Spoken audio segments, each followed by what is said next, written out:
yang saya hormati para wakasek, yang saya hormati Bapak Ibu Dewan Guru, staf usaha SMP Negeri 2 Gempol.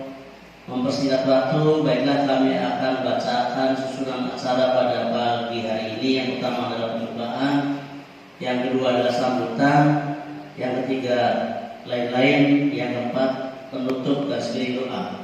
Mari kita buka acara desiminasi dan RTL dengan membaca basmalah. Bismillahirrahmanirrahim. Terima kasih. Selanjutnya sambutan yang pertama yang akan disampaikan oleh Ibu Kepala Sekolah. Waktu dan tempat dipersilakan. Assalamualaikum warahmatullahi wabarakatuh. Yang terhormat para wakil kepala SMP Negeri 2 Gempol, rekan-rekan guru dan pegawai SMP Negeri 2 Gempol. Puji syukur kita panjatkan kehadiran Allah Subhanahu wa Ta'ala. Hari ini kita semua diberi nikmat sehat sehingga bisa kembali berkumpul di sini untuk mengikuti kegiatan desiminasi materi yang telah dipelajari oleh calon guru penggerak angkatan ke-9 yaitu Ibu Erni. Dan nanti ada RTL tentang adiyat ya. Sebelum saya berbicara lebih lanjut, saya sampaikan terima kasih kepada para panitia LDKO dan latihan gabungan yang kemarin sudah melaksanakan tugas dengan sangat baik sehingga dua kegiatan itu berjalan dengan lancar. Tentunya semua berkat kekompakan bersama, dan saya harap kekompakan ini terus dipertahankan bahkan ditingkatkan, karena saya masih melihat ada beberapa warga dari SMP Negeri 2 Gempol ini yang sama sekali ya belum tampak partisipasinya pada kegiatan yang kemarin. Baik Bapak Ibu, selanjutnya nanti kita akan menyimak materi yang telah Bu Erni pelajari di modul guru penggerak ya, yaitu tentang disiplin positif. Nah, mengapa ini perlu didesiminasikan?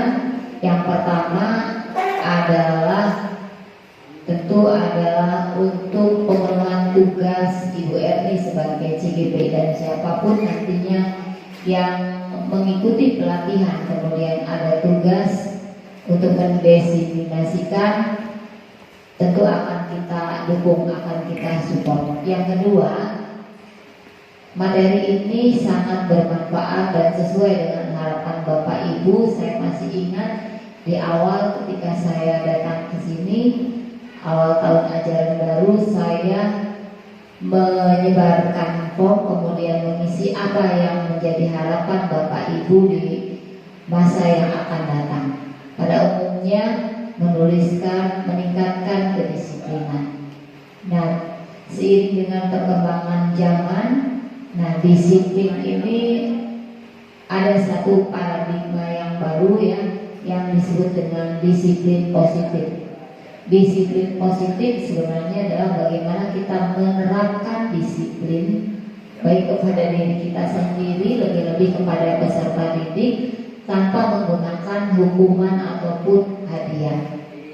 Nanti bagaimana disiplin positif ini kemudian posisi kita itu yang dibenarkan itu harusnya seperti apa ya, karena ada beberapa posisi guru atau tipe guru, ada guru yang pembuat salah, ada sebagai manajer dan ada sebagai pengawas dan sebagainya ya.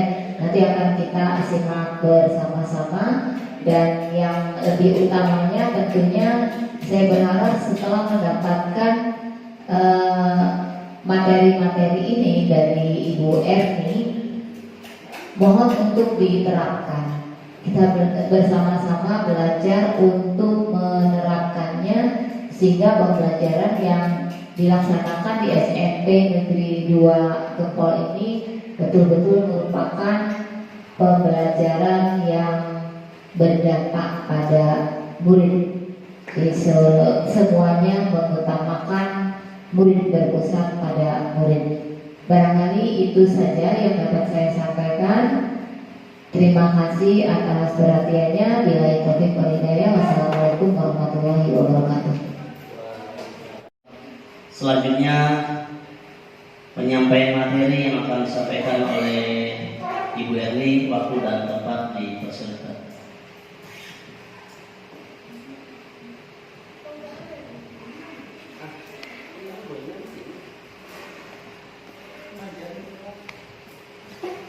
Terima kasih Pak. Bismillahirrahmanirrahim. Assalamualaikum warahmatullahi wabarakatuh. Yang terhormat Ibu Kepala SMP Negeri 2 Gempol, yang saya hormati Bapak Wakasek, yang saya hormati Bapak Ibu Guru beserta staf DU. Pertama, mari kita panjatkan puji syukur kehadirat dan Robi yang mana pada kesempatan kali ini kita bisa bertemu untuk mari kita mulai tentang penyebaran pemahaman terkait dengan budaya positif ya. Perkenalkan Bapak Ibu, saya Erika. Di sini saya sebagai CGP Angkatan 9 Kabupaten Cirebon dari SMP Negeri 2 Gempol, Kecamatan Gempol, Kabupaten Cirebon ya. Sebelum masuk ke materi, di sini ada agenda ya. Agenda yang akan dilaksanakan kegiatan kita dalam acara ini. Yang pertama mungkin nanti sebelum masuk ke materi kita ada ice breaking dulu. Ice breaking Bapak Ibu biar tidak terlalu tegang ya. Mari kita ice breaking dulu. Maka Bapak Ibu ya posisinya berdiri saja ya biar sedikit enak, karena di sini saya ingin menayangkan satu video, tetapi videonya itu diikuti sama Bapak Ibu ya. Atau boleh sambil duduk. Mau sambil duduk atau sambil berdiri? Cara saya ini sambil duduk juga bisa ya. Kayaknya lebih enak sambil duduk juga ya. Jadi kita ikutin gerakannya saja sambil mendengarkan musiknya dan lihat yang ada di depan ya Bapak Ibu.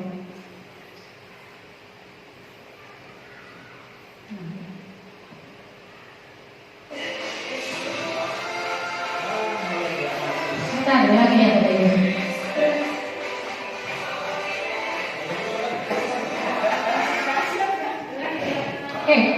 Siap ya Bapak Ibu ya. Ikutin aja gerakan yang ada di depannya.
Ibu semua ya.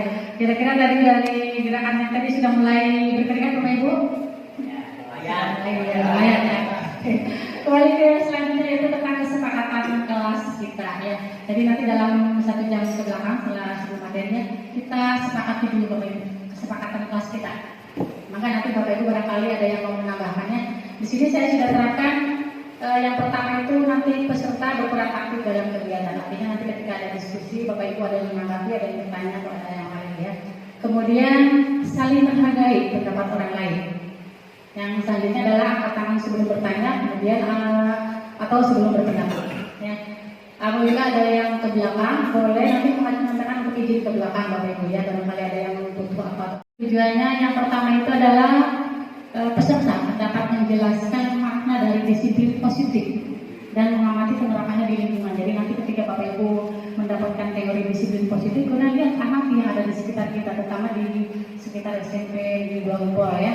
Kemudian yang kedua itu adalah peserta dapat menjelaskan konsep dari hukuman dan penghargaan, kemudian dari konsep pendekatan restitusi. Yang ketiga, peserta dapat menjelaskan proses pembentukan dari peraturan-peraturan beralih ke keyakinan kelas. Yang keempat, peserta dapat menjelaskan kebutuhan dasar yang menjadi motif dari tindakan manusia. Yang kelima adalah peserta dapat menerapkan disiplin restitusi di posisi manajer, minimal memantau ya agar dapat menghasilkan murid yang bertanggung jawab, mandiri dan merdeka. Oke, itu tujuannya ya Bapak Ibu ya. Selanjutnya mari kita masuk satu persatu untuk teori. Namun sebelum itu kita awali dulu dengan Bapak Ibu, saya ada sedikit permainan ya, permainan untuk mengawali materi. Silakan Bapak Ibu, nanti ada dua ya, ada yang berposisi sebagai A, ada yang berposisi sebagai B. Jadi diharapkan Bapak Ibu harus sudah punya pendamping. Siapakah yang menjadi pendamping Bapak Ibu? Nah, silakan cari dulu pendampingnya yang kira-kira nyaman dengan siapa ya. Nanti ada yang sebagai A, ada yang sebagai B. Nah, yang A siapa, kemudian yang B siapa? Silakan disepakati nanti ya. Sudah? Atau posisi pasangan itu dengan siapa? Pasangannya ada pertama. Nah, itu ada Bu Ina di depan itu. Bu Ina. Spesial.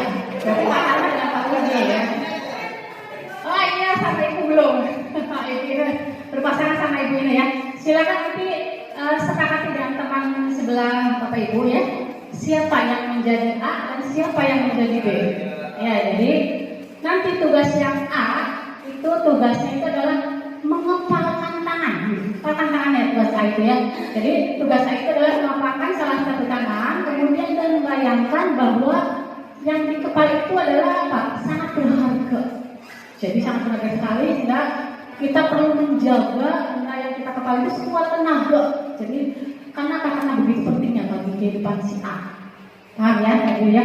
Jadi contoh nih, saya memegang ini itu adalah sangat berharga bagi saya dan ini tidak boleh dipegang oleh siapapun, harus saya sendiri yang pegang, harus saya sendiri yang mengepalkan, tidak boleh ada yang membuka. Sekuat tenaga harus dipertahankan ya, paham ya? Oke, anggap saja yang ada di kepala tangan yang si A itu adalah yang paling berharga dalam hidupnya. Nah, kemudian tugas yang B itu adalah bagaimana caranya membuka kepala teman-teman Anda. Jadi apakah dengan cara membujuk ya, boleh dengan cara menggoda, mengintimidasi, memarahi, atau bagaimana caranya supaya terbuka gitu kepala tangannya. Ya diraih, ayolah buka aja sih itu apa sih gitu ya. Nanti pulang kasih ini ayam masuk gitu atau gimana gitu. Awas nih kalau mau dibuka tangannya gimana gitu ya. Siap ya Bapak Ibu ya? Silakan. Dikasih waktu 2 menit ya. Misalkan yang tugasnya A mempertahankan sekuat tenaga sampai tidak boleh terbuka. Yang B juga sama, usahanya sekuat tenaga. Bagaimana caranya supaya membuka tangan yang si A supaya berhasil. Siap ya? Oke, 2 menit. Mangga Bapak Ibu. 2 menit dicoba. Siapa yang tugasnya si A, siapa yang tugasnya B. Ya, Bu ini dengan saya tolong. Oh ini lagi kepala di depan ya. Ayo, siapa yang A, siapa yang B? Ayo keluar pakai begitu.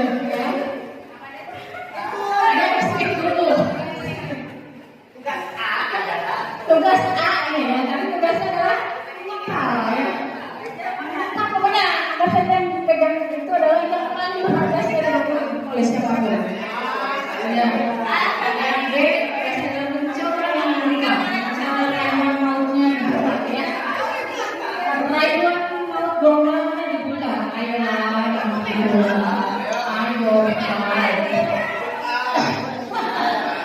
2 menit ya pakai apa ya Bapak Ibu ya? Silakan dulu.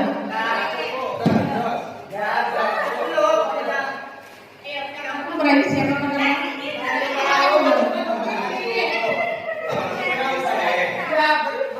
Tukaran. Ya, bukan sini siapa yang sudah menjadi A, siapa yang sudah menjadi B dengan 2 ya? Sudah berusaha, coba aja. Belum. Ayo merayu bekerja.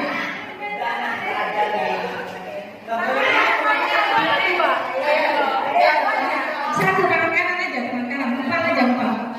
Ya, mau pilih lari apa kan boleh kan? Nggak usah, yang penting empal saja, ya empal. Tinggal saya supaya empal. Satu tangan kanan aja. 2 menit. Nah, 2 menit. Bagaimana caranya supaya baik itu mendapatkan tangan yang A itu terbentuk? Berusaha semaksimal mungkin ya.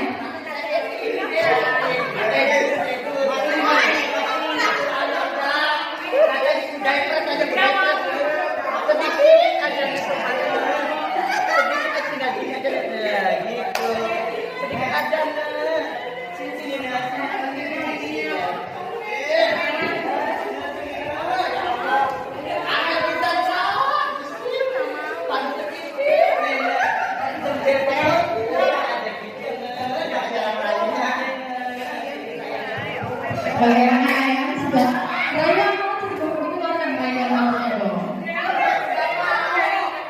Ada yang sudah berhasil? Ada yang sudah berhasil? Belum.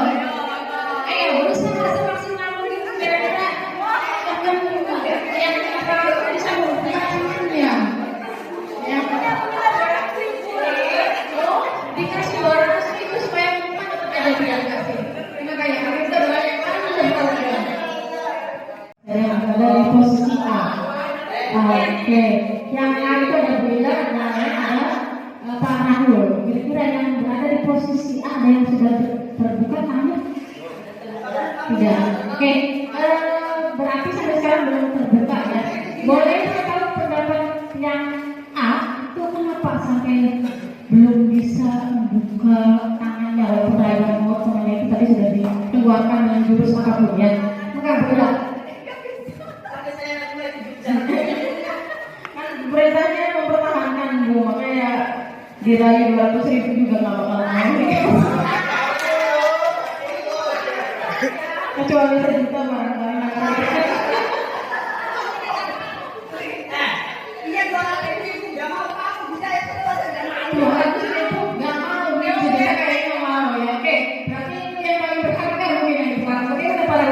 Menurut pendapat Pak Rahul, kenapa dipertahankan? Ya, ini kan secara analogisnya itu sesuatu yang sangat berharga gitu kan. Nanti kalau hak kita diambil orang lain jangan gitu. Dia dipertahankan gitu. Iya betul, dipertahankan dan sebuah tenaga bagaimana ayah? Ini kenapa tidak mau dibuka? Pendapat yang posisinya aneh, coba kita dulu yang A. Ya, kenapa masih mempertahankan tangannya? Karena harus dipertahankan. Ya, kenapa? Kenapa harus dipertahankan? Apa sih yang ada di kepala ibu ini? Karena sesuatu yang berharga itu nggak boleh dilepas begitu aja. Oh, tidak boleh ada apalagi dalam rayuan student 200.000 aja ditolak apalagi student. Oke, betul sekali apa yang kita anggap berharga itu harus kita sendiri yang punya kendali ya. Kita tidak boleh sembarangan orang untuk menentukan, hanya kita sendiri yang tahu, hanya kita sendiri yang bisa membuka.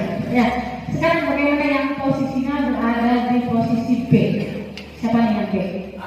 Aku. Oke, aku kenapa aku tidak berhasil membuka aku? Jadi tidak bisa dirayunya Bu Angel bisa. Padahal saya udah ngerayu semaksimal mungkin, tapi susah. Padahal ini dia pakai budaya press. Mungkin rayuannya kurang ini ya. Oh, jadi maunya mastery. Ayo. Ternyata gue itu kurang tentu rayuannya. Jadi karena paling berharga di hidup ibu itu jangan dilupakan. Ya mungkin. Iya. Cintanya sama Pak dulu. Oke, yang posisinya yang B, siapa lagi selain ya, Pak Tarma ya. Silakan Pak Tarma, kenapa Pak Tarma belum bisa membuka yang tangan A, Pak Rul ya. Yang pertama udah dirayu ya Bu sama Mas Tri tetap jadi berlanjut ke kekerasan gitu kan di sini juga boleh gitu. Buka juga tetap padahal nggak mau membuka karena mungkin karena beliau masih hal yang paling berarti jadi susah untuk membukanya gitu. Walaupun dengan kekerasan, dengan rayuan dan sebagainya. Mungkin itu Bu. Ya, betul. Terima kasih Pak Tarma ya. Satu lagi Bu Nurul yang posisinya B ya. Apa A? B.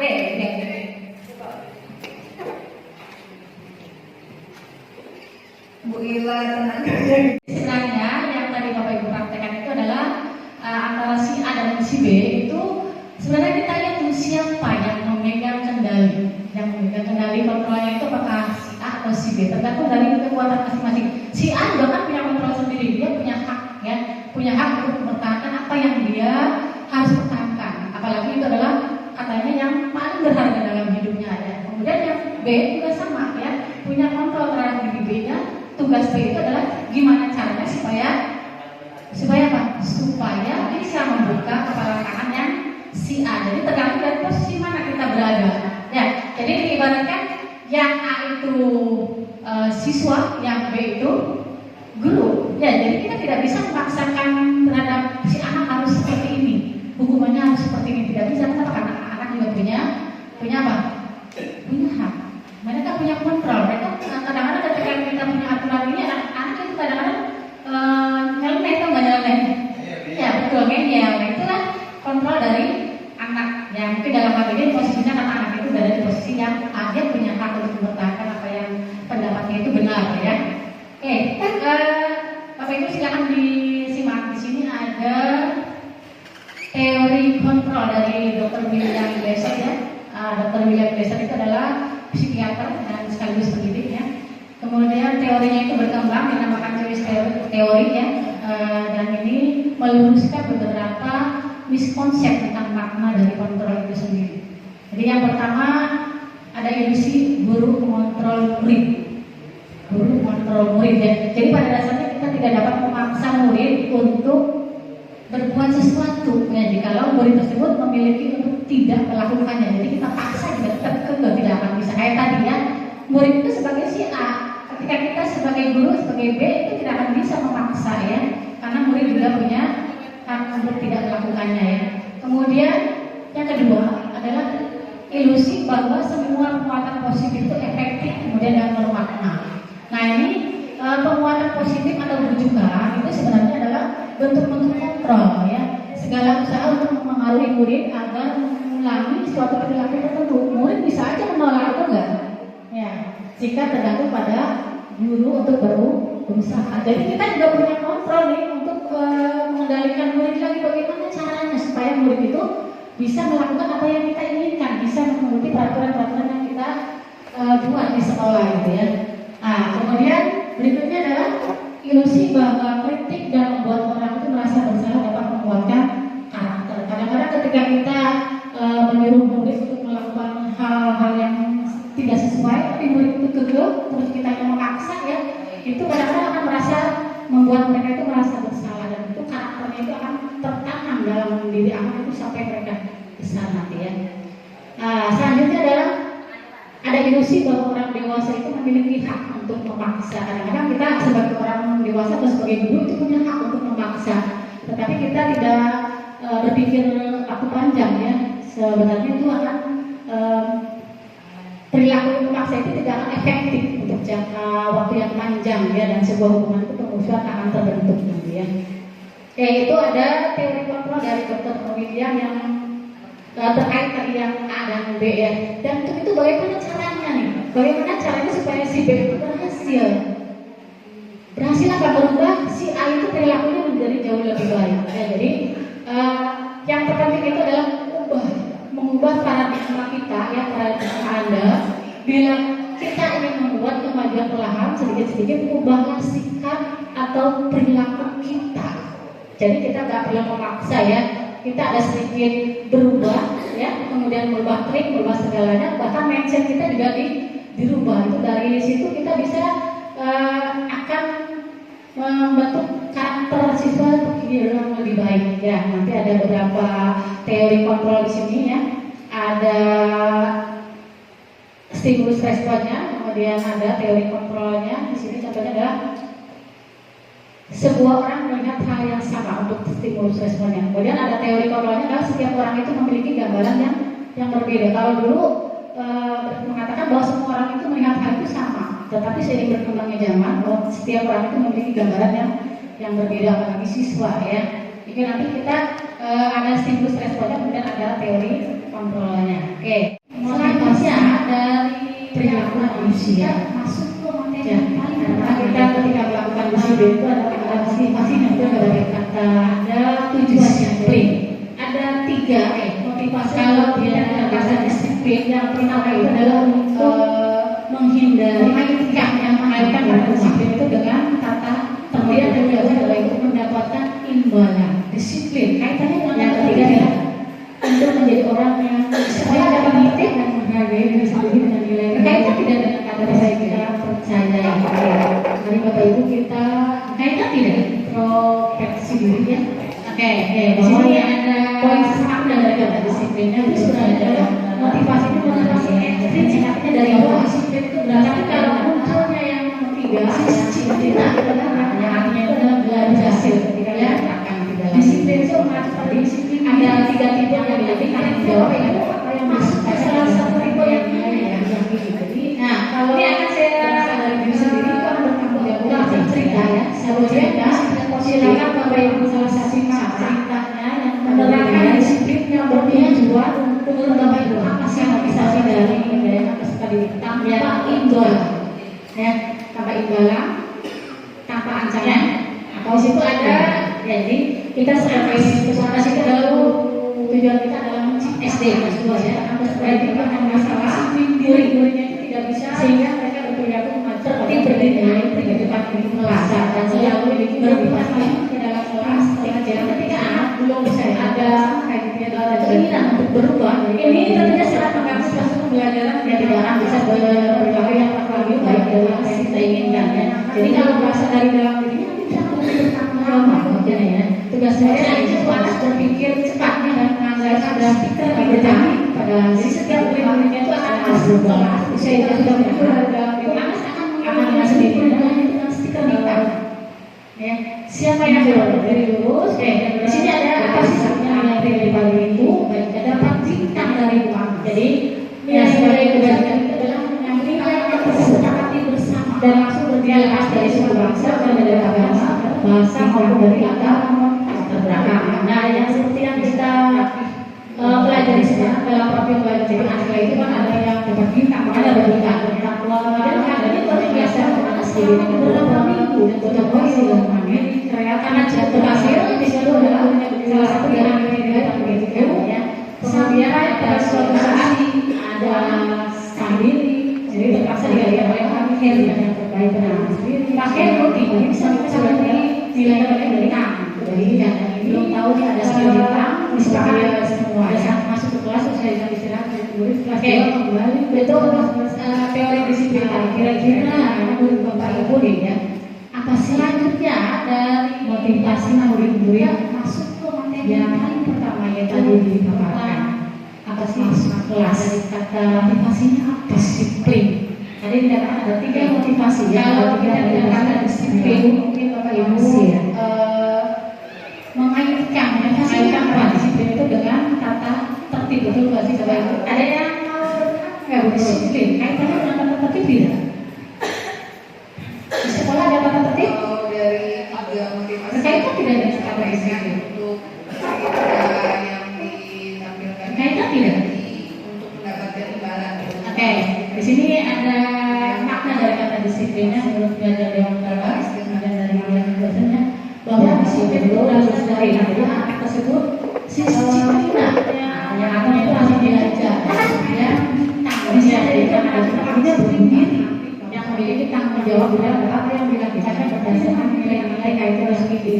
Tetapi kalau ada situasi dari diri sendiri yang ada cara lain yang akan diberi penghargaan ya apakah kita bekerja salah satu cara berupa seperti itu menerapkan disiplin yang bertujuan ini kejadian yang kita tidak bisa yang kemudian posisi kita tidak imbal seseorang ya kelas itu tidak tahu kebiasaan ancaman kelas itu tahu apa aku jadi kita sebagai peserta itu tujuan kita adalah menciptakan barangkali harus ada yang memiliki disiplin diri yang berbeda sehingga saya tidak pada sih ada nilai-nilai sebagaimana ini Riza kemudian supaya anak pastinya bisa mengasih jadi ketika anak ada keinginan ada berubah dari kenapa pasal ya tidak akan bisa berperilaku yang lebih baik dari apa yang saya inginkan ya jadi kalau bahasa dari dalam ini akan lebih tanggung jawabnya tugas saya sebagai siswa anak-anak itu mengharapkan balas saya sudah berjanji pada si A saya harus berubah jadi kalau sudah muncul dari dalam itu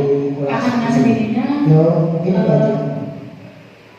muncul ya di sini ada apa sih sebetulnya jawabannya sama dengan dari sini jadi anak jadi nilai-nilai yang belajar adalah melakukan sesuatu masyarakat yang bersama yang lepas dari suku bangsa ada dari agama media bahasa maupun dari latar berebutan beragam nah yang tidak muncul belajar sekarang dalam profil belajar Pancasila itu adalah mendapatkan beriman bahwa ada Tuhan yang Esa dan Bineka Tunggal motivasi perilaku manusia ya kadang-kadang kita ketika melakukan disiplin itu ada motivasinya betul nggak Bapak Ibu ada tujuannya jadi ada 3 motivasi menurut Diana dosen ya yang pertama itu adalah untuk menghindari ketidaknyamanan atau hukuman kemudian yang kedua adalah untuk mendapatkan imbalan yang ketiga adalah untuk menjadi orang yang mereka inginkan dan menghargai diri sendiri dengan nilai-nilai yang mereka percayai. Oke, mari Bapak Ibu kita introspeksi diri ya. Bahwa yang poin 1 dan 2 itu sebenarnya adalah motivasi ekstrinsik artinya dari luar. Tetapi kalau munculnya yang 3 yang intrinsik itu adalah yang akan berhasil ketika kita terapkan di dalam lingkungan sekolah. Jadi ada 3 tipe yang tadi kira-kira Bapak Ibu masuk ke salah satu tipe yang mana ya? Nah, ini akan saya bukan satu cerita ya, satu cerita. Silakan Bapak Ibu simak ceritanya yang ada di layar ya. Kemudian menurut Bapak Ibu apa sih motivasi dari yang tertua? Ya, di situ ada Ibu Anas. Ibu Anas itu adalah guru SD kelas 2 ya. Dia mendapatkan masalah murid-muridnya itu tidak bisa tertib berdiri antri di depan pintu kelas ya, dan selalu berebutan masuk ke dalam kelas setelah jam istirahat usai. Ternyata sama kayak gitu ya kita juga seperti itu. Ini tentunya sangat mengganggu proses pembelajaran di mana kelas tidak dapat mulai tepat waktu karena Ibu Anas sibuk menenangkan murid-muridnya untuk cukup lama waktunya ya. Kemudian akhirnya Bu Anas berpikir cepat dan mengandalkan stiker bintang. Jadi setiap murid-muridnya itu akan masuk kelas usai jam istirahat. Bu Anas akan mengiring-iringi murid-muridnya dengan stiker bintang. Ya, siapa yang dapat berdiri lurus, kemudian berbaris rapi antri di depan pintu, dapat bintang dari Bu Anas. Ya, sebagian besar murid-muridnya menyambut tantangan tersebut dan langsung berdiri rapi di depan pintu agar mendapatkan stiker bintang. Berarti ada motivasi tertentu supaya anaknya itu bisa rapi berbaris ya. Jadi anaknya itu berharap dapat bintang, makanya rebutan ya. Kemudian hal ini terus dilakukan Bu Anas selama beberapa minggu dan sudah berhasil memang ya. Karena cukup berhasil, buat murid-muridnya berdiri rapi, antri di depan pintu, sampai pada suatu saat Bu Anas sakit. Jadi terpaksa digantikan oleh Pak Heru. Nah, Pak Heru tidak bisa mengetahui stiker bintang. Jadi belum tahu dia ada stiker bintang. Kemudian pada saat masuk ke kelas, usai jam istirahat, murid kelas 2 kembali berebutan masuk. Kira-kira menurut Bapak Ibu nih, apa sih motivasi murid-murid yang tadi dipaparkan untuk masuk kelas. Motivasinya apa? Tadi dikatakan ada 3 motivasi ya, ada 3 motivasi perilaku manusia. Motivasinya apa nih? Coba, ada yang mau bergerak nggak belum ya? Kalau dari 3 motivasi yang tadi disampaikan untuk cerita yang ditampilkan itu berarti untuk mendapatkan imbalan berupa stiker bintang, makanya mereka termotivasi untuk berbaris dengan rapi. Ya, kata guru betul sekali. Jadi anak tersebut punya motivasinya itu mereka pengen dapat bintang ya. Jadi karena ada bintang dia berbutang, antri bagus tapi yang duluan dapat bintang. Tapi memang gitu ya, anak TK itu harus seperti itu. Tetapi apakah ada cara lain? Ya, apakah ada cara lain tanpa diberi penghargaan? Kenapa? Karena ketika kita memberikan sesuatu ke anak berupa seperti itu nanti akan terbiasa, betul nggak? Nah ini kejadian ketika kita tidak ada, yang kemudian posisi kita itu digantikan oleh seseorang. Ya, sementara seseorang itu tidak tahu kebiasaan di kelas itu seperti apa, apakah diberi bintang atau apa ya. Akhirnya akan berubah kembali seperti semula. Ada tanggapan lain? Barangkali mungkin ada pendapat yang berbeda. Selain bintang, apa saja sih yang kita bisa berikan reward ke anak supaya anak itu bisa merasakan dengan tertib? Ada yang berkenan? Enggak? Pak Tama, Pak Raul? Pak Tama ya? Untuk pendapat saya sama ya sama Bu Nurul. Untuk dalam cerita ini emang anak-anak itu mengharap imbalan berupa apa sih bintang yang tadi sempat oleh Bu kelas itu. Ya mungkin itu aja.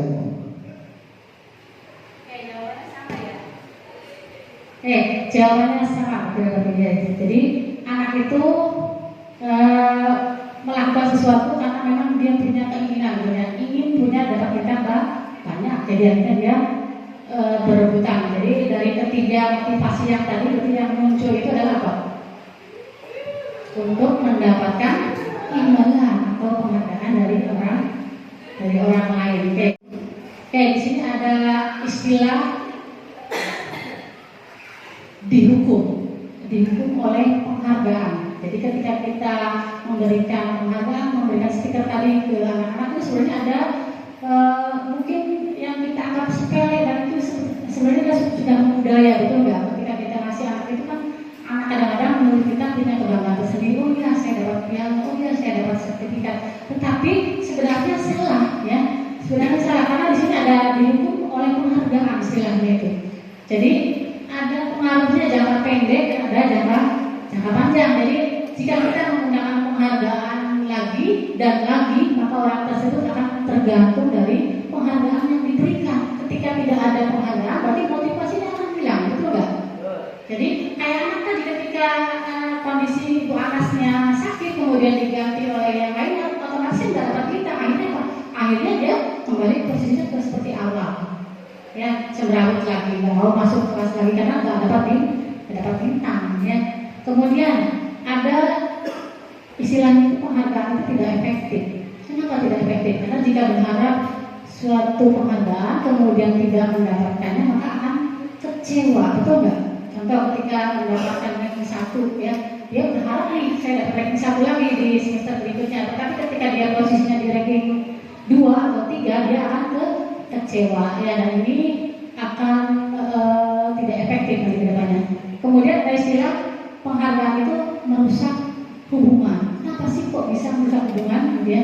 Jadi ketika seorang diberi penghargaan di depan orang banyak, nah itu maka akan merasa iri orang-orang yang tidak mendapatkan penghargaan tersebut. Mungkin kita merasa seperti gimana ya? Kadang-kadang kita juga sebagai seorang guru memberikan sertifikat apa di depan forum acara dan piagam terbaik diraih oleh, nah itu sebenarnya ada kuasa tersendiri mungkin bagi anak yang mendapatkan penghargaan tersebut, betul ya? Tetapi ada yang tidak bisa kita lihat, di mana ada anak yang tidak mendapatkan penghargaan itu akan merasa iri, ya, sehingga nanti ketika dia tidak mendapatkannya dia tidak menyukai, kemudian akan merusak hubungan secara tidak langsung gitu ya. ya. Kadang-kadang kita nggak bisa melihat hal seperti itu ya. Nah, kemudian penghargaan itu mengurangi ketepatan tadi. Kadang-kadang kita memberi penghargaan dalam bentuk uang ya atau apa untuk anak yang bisa menjawab benar. Nanti termasuk ya, setelah ini ada sedikit kuis bagi yang sudah mendapatkan jawaban yang benar akan mendapatkan apa ini? Satu pulpen. Pulpen ini pulpen ajaib Bapak Ibu. Ini akan selalu utuh kalau tidak dipakai selama 1 tahun ya. Oke, jadi ini adalah salah satu bukti bahwa penghargaan itu mengurangi tadi ketepatannya. Jadi penghargaan kemudian menurunkan kualitas, kemudian penghargaan juga mematikan kreativitas ya. Ya, penghargaan yang mendukung. Jadi yang bagaimana sih yang mendukung? Jadi jika suatu penghargaan diharapkan namun tidak dapat mendapatkannya, itu akan merasa dihukum. Jadi kayak tadi anak yang tidak diberi penghargaan dia akan merasa dihukum gitu. Jadi penghargaan menghukum itu. Kemudian nah ini jika motivasi dari dalam diri ya, jika memberikan penghargaan pada seorang anak pada saat dia sedang merasa bangga dengan pencapaian dirinya, maka kita mengambil kegembiraan pada saat itu sedang dirasakan secara alamiah. Jadi yang seharusnya itu yang seperti ini ya. Jadi motivasi dari dalam diri atau intrinsik. Oke, mari kita refleksi Bapak Ibu. Ya, kita sebagai seorang guru atau mungkin istilahnya dalam pendidikan. Jadi saat hadir mengajar di kelas tepat waktu, kira-kira motivasi apa sih yang mendasari Bapak Ibu guru untuk datang hadir tepat waktu di kelas? Nah, di sini ada saya tomat 3 ya. 3. Apakah Anda datang tepat waktu itu karena tidak ingin ditegur oleh atasan sehingga datangnya itu lebih dulu ya mau ke kelas? Kemudian yang kedua, apakah Anda ingin mendapatkan pujian dari atasan supaya mendapatkan penghargaan sebagai karyawan atau guru berprestasi? Kemudian apakah ingin menjadi orang yang menghargai waktu, menghargai diri sendiri sebagai teladan bagi murid-muridnya? Jadi kalau kita memberi contoh lebih dulu datang, ya itu berarti dari dalam diri sendiri, menghargai diri sendiri dan menghargai waktu juga. Kira-kira Bapak Ibu bisa tanyakan posisi diri sendiri itu berada di mana? Sudah bisa merenung Bapak Ibu? Saya berada di mana nih posisinya? Ya, saya kadang-kadang saya juga tidak ini ya, saya juga pernah terlambat, tetapi mungkin ada tujuan tertentu. Terlambatnya kenapa? Ya, tetapi kalau terlambatnya cuma sekali 2 kali, mungkin ada namanya apa ya? Ada dispensasi mungkin ya. Kenapa? Karena mungkin ada keperluan yang mendesak atau apa. Tetapi kalau kebiasaan itu rutin dilakukan, berarti mungkin ada motivasi apa di balik semua itu. Ya, seperti saya selalu berangkat pagi itu sebenarnya saya ingin dipuji oleh kepala sekolah atau apa gitu ya. Atau mungkin dari situ ada yang berbeda. Mari lanjut. Coba jawab pertanyaan Bapak Ibu yang ada di depan. Di sekolah itu ada peraturan ya. Tapi bila di sekolah tidak ada peraturan, ya tidak ada peraturan yang mengharuskan guru datang tepat waktu dan tidak ada surat teguran bagi guru yang terlambat datang dan tidak ada atasan yang memuji Anda, apakah Anda akan datang tepat waktu untuk mengajar murid-muridnya? Coba ada yang berani menjawab? Jika tidak ada aturannya, tidak ada yang memuji, apakah akan tetap datang tepat waktu? Aku hilang, mana hilang?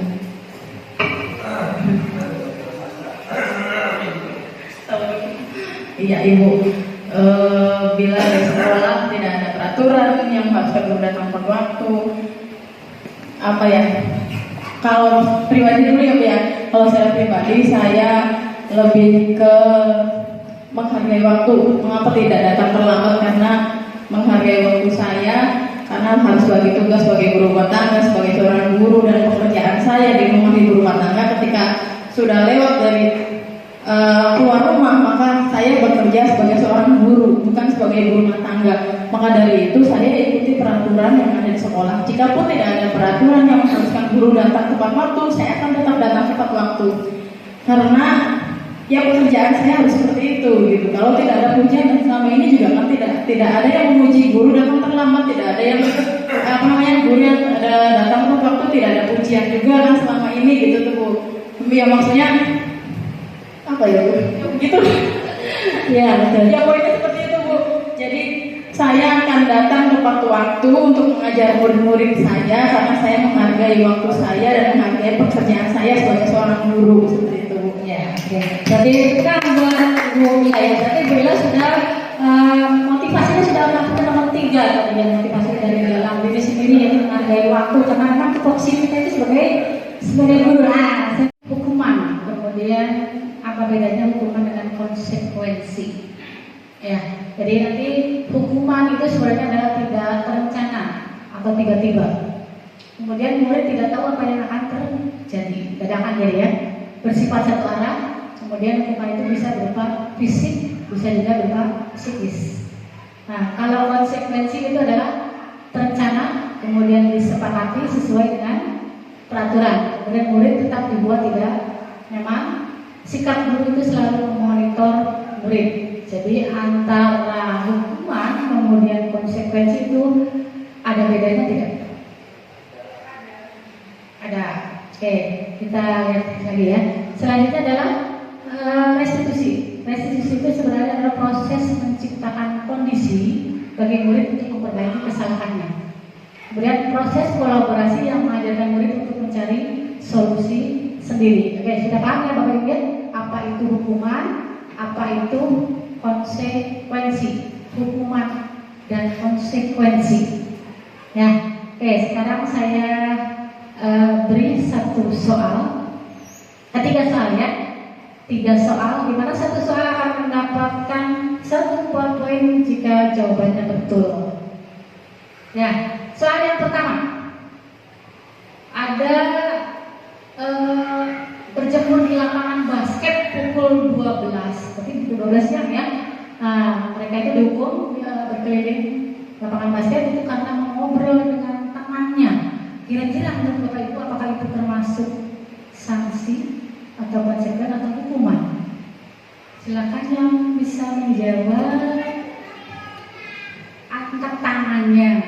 Nanti kalau jawabannya betul berarti dapat sebuah poin yang awet. Ya, oke. Pak Tarma nomor 1 apa Pak Tarma? Maksudnya ke hukuman.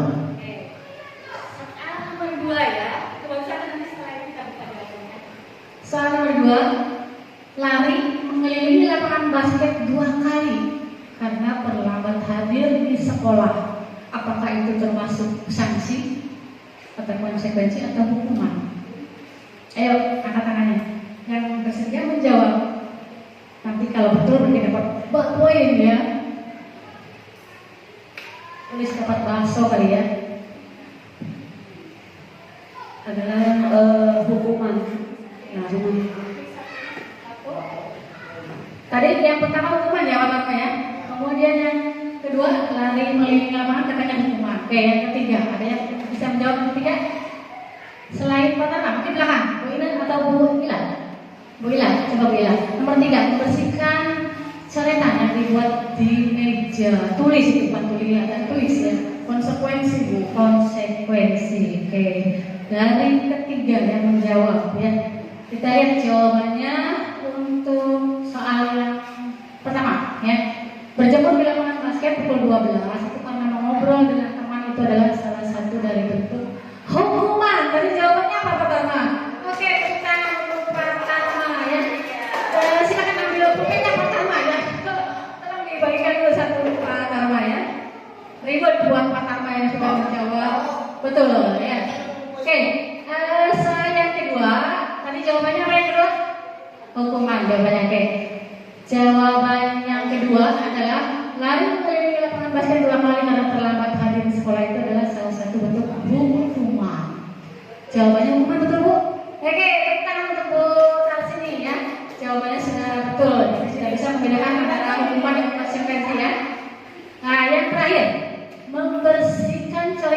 dibuatnya di meja tulis itu adalah sebuah sanksi atau konsekuensi. Tepuk tangan untuk Bu Ila. Ya, jadi betul sekali ketika kita menghukum anak itu kita lihat dulu situasinya ya. Kadang-kadang anak itu kan coret-coret meja. Konsekuensinya apa ketika dia coret-coret meja? Berarti dia harus bertanggung jawab. Itulah bedanya antara hukuman dengan konsekuensi ya. Terkait dengan keyakinan kelas. Pertanyaan saya nih, mengapa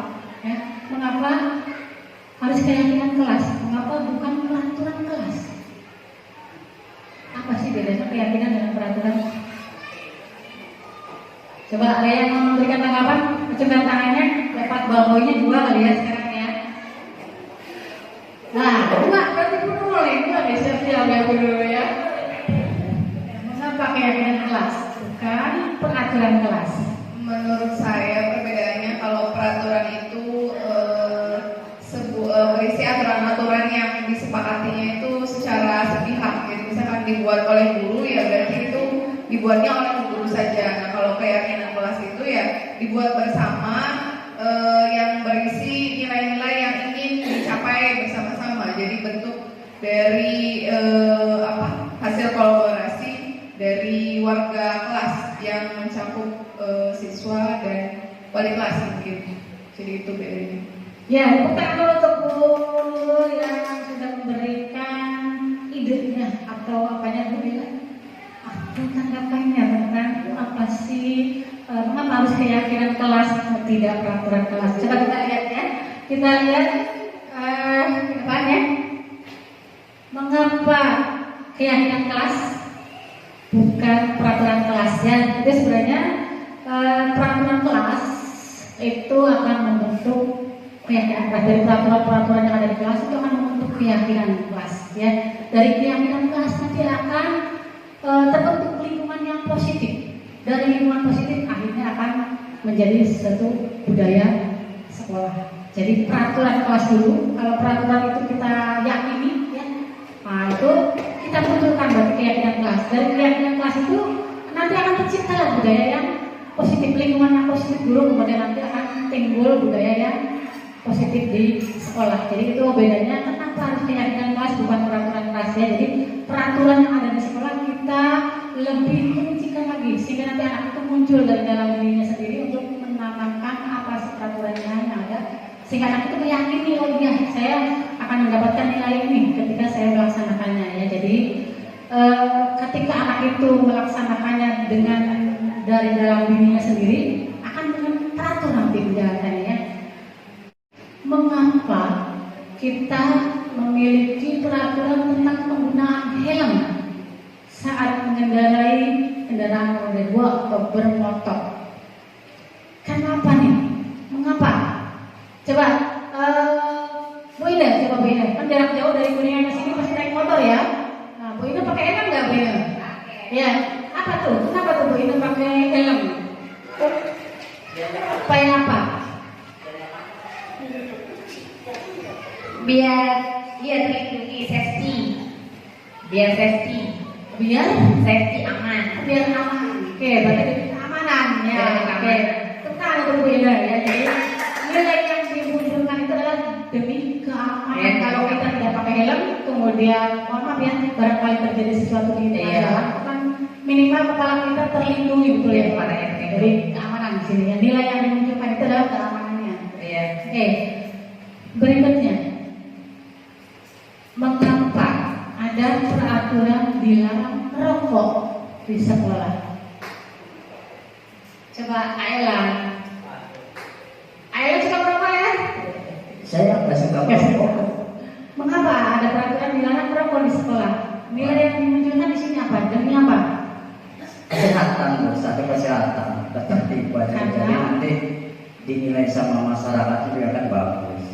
Satu, ya intinya kesehatan. Dan kayaknya untuk usia segitu ya belum layak untuk merokok. Kesehatan, kesehatan dan ketertiban apa sih? Ya, bertangan buat saya dan Ibu Ina ya. Oke, kita lihat jawabannya ya. Kita lihat jawabannya. Mengapa kita memiliki peraturan tentang penggunaan penggunaan helm saat mengendarai kendaraan roda 2 atau motor ya, yaitu ada di sini nilainya yang dimunculkan itu adalah nilai keselamatan. Ya. Jadi kalau kita meyakini bahwa dengan memakai helm itu akan selamat, ya itulah yang akan kita munculkan dari keyakinannya. Ya. Kemudian mengapa ada peraturan dilarang merokok di sekolah? Ya karena demi kesehatan. Ketika kita yakin ya dengan tidak merokok kita akan selalu sehat, itu yang akan muncul.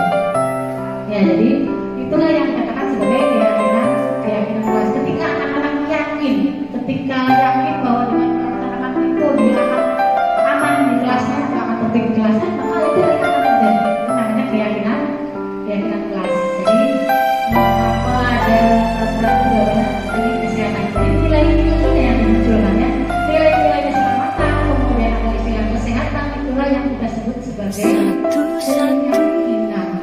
Dan silakan Bapak Ibu nanti terapkan di kelasnya, ya buat kesepakatan keyakinan kelasnya seperti apa. Sehingga nanti akan lihat ya, oh iya seperti ini. Kalau anak sudah meyakini, dia akan melakukan penuh tanggung jawab.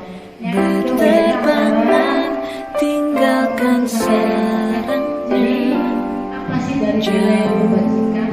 Jauh tinggi. Ulangi ya.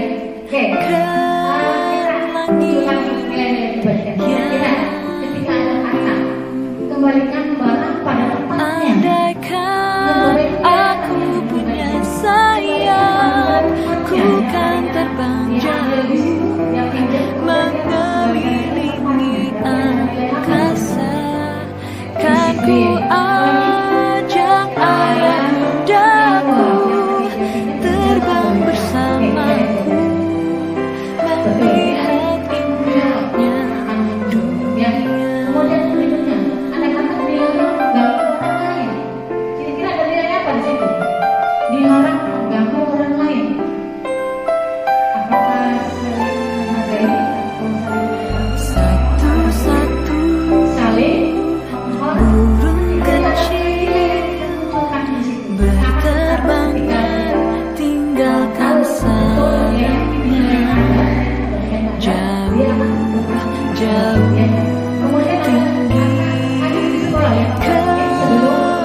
tinggi ke langit yang biru. Andaikan aku punya sayap, ku kan terbang jauh mengelilingi angkasa. Kan ku ajak ayah bundaku terbang bersamaku, melihat indahnya dunia. Andaikan aku punya sayap, ku kan terbang jauh mengelilingi angkasa. Kan ku ajak ayah bundaku terbang bersamaku, melihat indahnya dunia.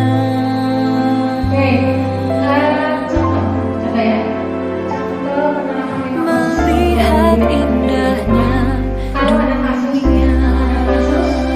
Siswa tidak memakai atribut lengkap saat upacara bendera.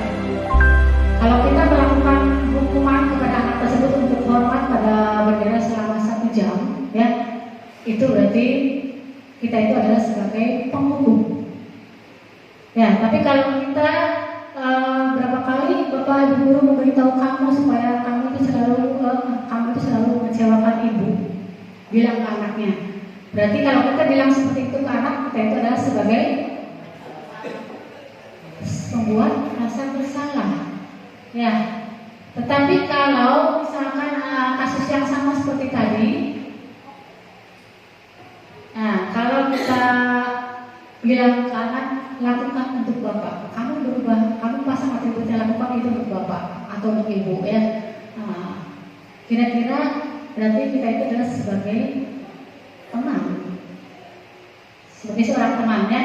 Kemudian kalau kita mengatakan kamu tidak pakai atribut, apa sih peraturan sekolah ini kan harus lengkap, peraturan harus pakai atribut segala berarti kita itu sebagai apa? Sebagai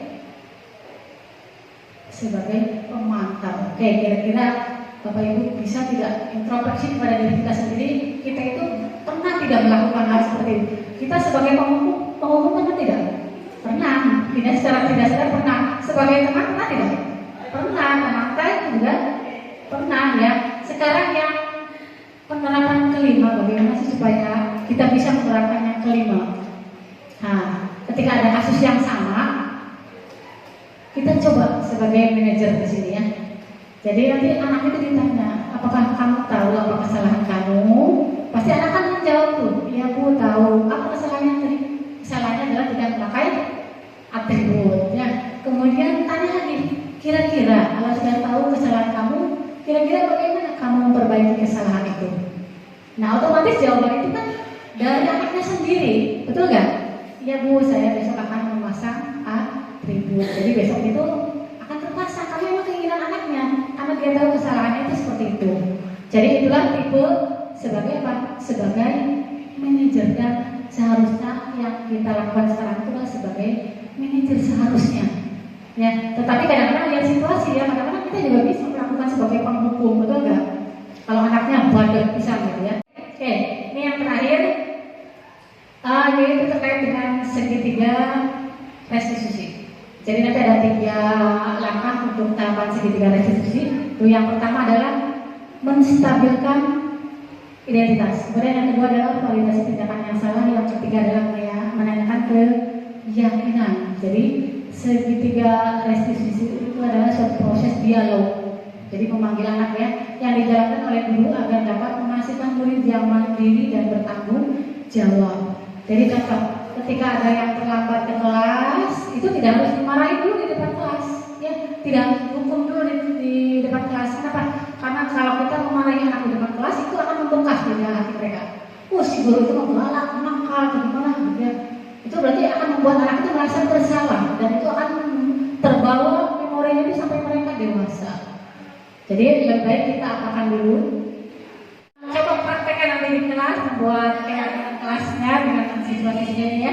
Kemudian kita terapkan segitiga restitusi. Jadi kita berubah mindset kita itu seharusnya sebagai manajer, jangan sebagai penghukum, jangan sebagai pemantau saja ya. Oke, terakhir penutup ya. Saya ucapkan terima kasih banyak kepada Bapak dan Ibu yang sudah hadir di sini dan melaksanakan kegiatan yang sudah melelahkan ini ya. Oke, materinya sudah selesai semua, dari apa itu disiplin, apa itu nilai kebajikan, kemudian tadi sudah mempraktekkan nilai keyakinan kelasnya, kemudian tadi juga sudah mempraktekkan apa itu segitiga restitusi dengan berbagai kasus ya. Oke, materi hari ini cukup sekian ya dari saya. Saya akhiri saja kepada Ibu ya. Mohon maaf atas segala kesalahan. Saya akhiri. Wabillahi taufiq wal hidayah. Wassalamualaikum warahmatullahi wabarakatuh.